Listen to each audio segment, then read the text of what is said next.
નમસ્કાર મિત્રો, મારી યુટ્યુબ ચેનલમાં ફરી એકવાર આપનું હૃદયપૂર્વક સ્વાગત છે। આજનો ટોપિક છે મિત્રો કે હવે ઉનાળાની ઋતુની શરૂઆત થઈ ગઈ છે। ઉનાળાની ઋતુમાં ઘણા બધા લોકોને શરીરમાં એલર્જી થાય છે, એટલે કે શરીરની અંદર ગરમી નીકળે છે, ઝીણી ઝીણી ફોલ્લીઓ નીકળે છે, ઘણા લોકોને ધાધર થાય છે, ઘણા લોકોને ખરજવું થાય છે, કોઈને આંખોમાં બળતરા થાય છે, પેટમાં બળતરા થાય છે, પેશાબમાં બળતરા થાય છે, કેટલાક લોકોને ઝાડા ઉલટી થાય છે, તો કોઈને ફૂડ પોઈઝન થાય છે અને અમુક લોકોને ઉનાળાની અંદર મસા ભગંદર જેવી ભયંકર બીમારી પણ થાય છે। તો આ બધી બીમારીઓ કેમ થાય છે? તો ચરક ઋષિએ ઉનાળાની અંદર આ 7 વસ્તુનું આપણે સેવન ના કરવું જોઈએ એવું સ્પષ્ટ શબ્દોમાં કહ્યું છે।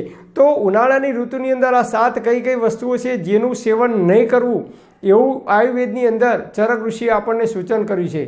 તો આ 7 વસ્તુનું આપણે સેવન નહીં કરીએ અથવા ઓછું કરીશું અથવા બિલકુલ બંધ કરી દઈશું તો ઉનાળાની ઋતુની અંદર જે કંઈ બીમારીઓ આપણને થાય છે, ચામડીના લગતા જે કંઈ રોગો થાય છે એ રોગોથી આપણે બચી શકીશું। તો ઉનાળાની ઋતુની અંદર કઈ વસ્તુઓનું સેવન બિલકુલ ઓછું કરવું જોઈએ અથવા ના કરવું જોઈએ। ઉનાળાની ઋતુની અંદર ગરમીના કારણે આપણા શરીરની અંદર પિત્ત વધે છે અને પિત્ત વધવાને કારણે આપણા લોહીની અંદર પણ પિત્ત વધે છે, એટલે કે લોહીની એસિડિટી થાય છે। એસિડિટી 2 પ્રકારની કહેલી છે, એક પેટમાં બળતરા થાય એને એસિડિટી કહે છે અને બીજી લોહીમાં એસિડિટી થાય, મતલબ કે લોહીની અંદર પિત્ત વધે તો લોહીની એસિડિટી થાય તો ચામડીના લગતા અનેક રોગ આપણને થવાની શરૂઆત થઈ જાય છે।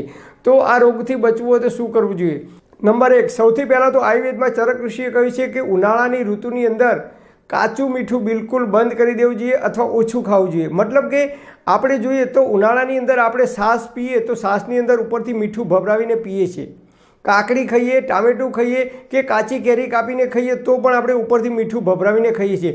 મતલબ કે કોઈ પણ વસ્તુ આપણે ખાઈએ તો એની અંદર ઉપરથી જે મીઠું નાખીને ખાઈએ છીએ એ વધારાનું મીઠું, એ કાચું મીઠું નહીં ખાવું એવું આયુર્વેદની અંદર ચરક ઋષિએ કહ્યું છે। કારણ કે વધારે પડતું મીઠું ખાવાને કારણે આપણા શરીરની અંદર પિત્ત વધે છે અને એના કારણે ચામડીના રોગો થઈ શકે છે। નંબર 2, ઉનાળાની અંદર ગરમ પાણીથી સ્નાન નહીં કરવું। ઘણા લોકો 12 માસ ગરમ પાણીથી સ્નાન કરતા હોય છે, તો ઉનાળાની અંદર ઠંડુ નોર્મલ પાણી છે એ પાણીથી સ્નાન કરવું જોઈએ। અને જે લોકોને ચામડીના રોગ થાય છે કે એલર્જી થાય છે એવા લોકોએ દિવસમાં 2 વાર ઠંડા પાણીથી સ્નાન કરવું જોઈએ।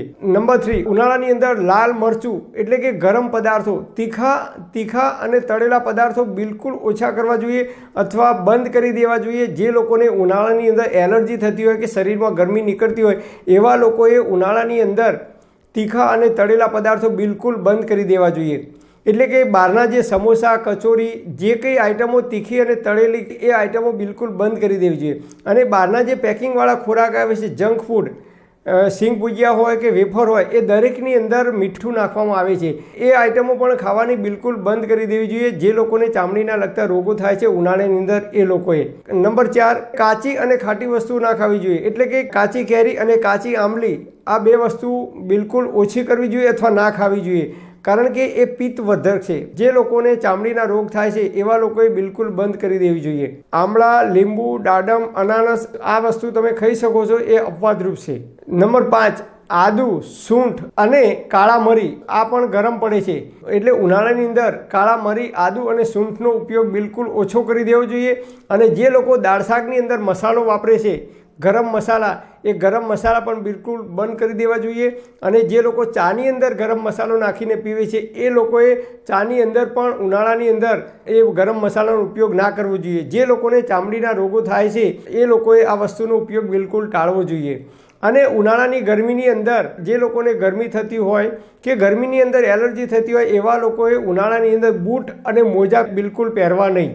એવા લોકોએ ચંપલ અથવા સેન્ડલ પહેરવા જોઈએ, કારણ કે આપણા પગના જે તળિયા છે ત્યાંથી આપણા શરીરની અંદર ગરમી પ્રવેશ કરે છે અને આખો દિવસ જો આપણે બૂટ કે મોજા પહેરી રાખીએ 6 કલાક કે 8 કલાક સુધી તો એના કારણે શરીરની અંદર ગરમી વધી શકે છે।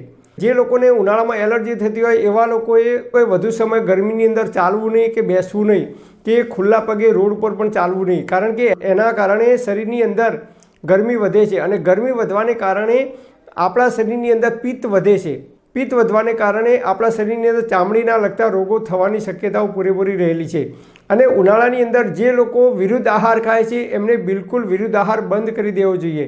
એટલે કે દૂધ સાથે દહીં, દૂધ સાથે ડુંગળી, આ જે વિરુદ્ધ આહાર છે એ વિરુદ્ધ આહાર બિલકુલ બંધ કરી દેવો જોઈએ, નહીં તો ચામડીના રોગો થાય છે, પાઇલ્સ, મસા, ભગંદર જેવી બીમારી પણ થઈ શકે છે અને ફૂડ પોઈઝન પણ થઈ શકે છે, ઝાડા ઉલટી પણ થઈ શકે છે અને ઉનાળાની અંદર લીવરનો પ્રોબ્લેમ ખાસ થાય છે, કારણ કે લીવર કામ ના કરવાને કારણે આપણા શરીરની સફાઈ યોગ્ય રીતે થઈ શકતી નથી. એના કારણે ખોરાકનું પોઈઝન થાય છે અને ઝાડા ઉલટી કે વોમિટિંગ પણ થઈ શકે છે. એવા લોકોએ આ વસ્તુથી બચવું જોઈએ એવું આયુર્વેદની અંદર ચરક ઋષિએ કહ્યું છે. તો જે લોકોને એલર્જી થાય છે ઉનાળાની અંદર, કે શરીરમાં ગરમી નીકળે છે, કે ચામડીના લગતા રોગો થાય છે, એવા લોકોએ ખાસ કરીને આ વસ્તુથી બચવું જોઈએ અને ઉનાળાની અંદર 4 મહિના સુધી માટલીનું પાણી પીવાનો આગ્રહ રાખવો જોઈએ.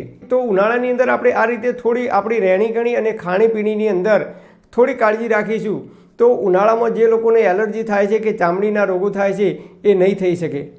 પરમપિતા પરમાત્મા આપ સર્વેને તંદુરસ્ત અને નિરોગી રાખે એવી હૃદયપૂર્વક મારી પ્રાર્થના. Thanks for watching my video. Thank you.